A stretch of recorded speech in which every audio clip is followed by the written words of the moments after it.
I thought of a tip this morning to record for the knit along that I haven't thought of in a while. But when I am doing workshops and teaching and now knit along, it's something that I get a few days ahead with my cast on so I can anticipate what might be helpful to share. So where am I right now? I have just finished this section. I finished obviously the Florentine frieze, my first increase in seed section, and now I'm into the beam stitch. This is not my beginning of round marker. This is the tip I just thought to share with you all. It's something that I did all of the time as a new knitter and I haven't done in a very long time. So as I was going today and thinking about some people jumping in on this who I know are trying either new to them techniques, or they're an adventurous beginner, as I mentioned, or they're someone who hasn't knitted in 10 plus years, I thought to share this tip.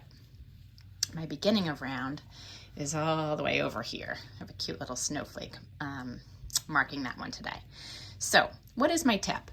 Well, a couple of things. First, you can see my chart back here. And I want to remind you, if you have a question here, these dark sections are just no stitch. So when I come to those and I say no stitch, nothing to do, that means we literally skip over those until we get up to the section here where we do something in those areas. Okay, so right now I'm on round one. Round one, and we can pretend, let me see, I just want to make sure I'm at the right spot. 2, 4, 6, 8, 10. So we're going to pretend we're at the beginning of round now. So if we were at the beginning of round, this would be my beginning of round marker. And the beam stitch round one is quite simply, and I have to see around my phone to do this, so if I'm a little clunky, forgive me, but we knit 3. 1, 2, 3. We now have our knit 2 together.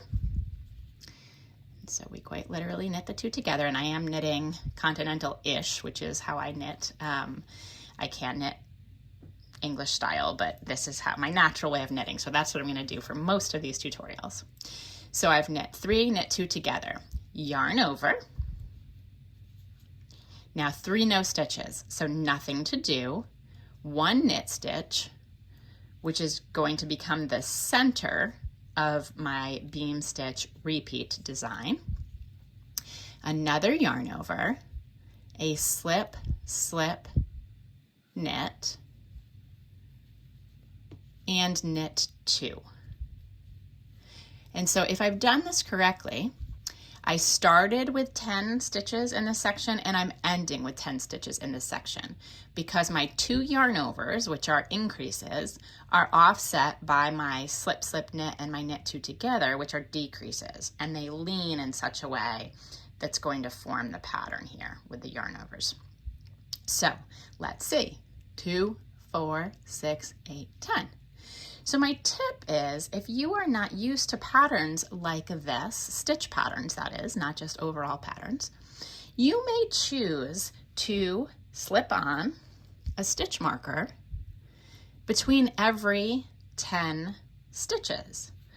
And a couple things this helps with. 1, it helps catch mistakes earlier. 2, it really helps the visual portion of knitting because you have 2 things going on here. You have a tactile situation where as you're knitting along, you're going to feel these. And do just remember, if you use markers here, use a different marker for your beginning of round marker so you don't confuse yourself. It's one of those things where you think, oh, I won't, and then you very well might. So, you know, either like I do have one, I have my little snowflake here, have one that's a beginning of round marker with something on it, and then just use plain ones in between, or use different colors, or, you know, whatever works for you. Get the focus better there. Okay, so 10 things. Oh, and the other thing is it can be helpful for low vision knitters because, you know, again, you're feeling as well as seeing your pattern emerge. So here I go. I don't probably need to do this again for you, but 1, 2, 3, knit 2 together, yarn over, knit 1, yarn over, slip, slip,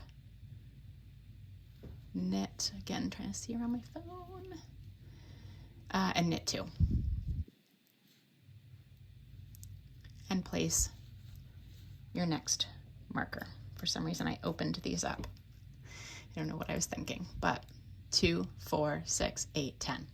Now, it's just the type of thing where, you know, if I had set it down and come back to it, like we talked about in the other area where we're talking about reading your knitting and fixing mistakes, I could very easily realize, oh, I've only got 9 here, and I could look and try to see, you know, going back, did I make a mistake somewhere?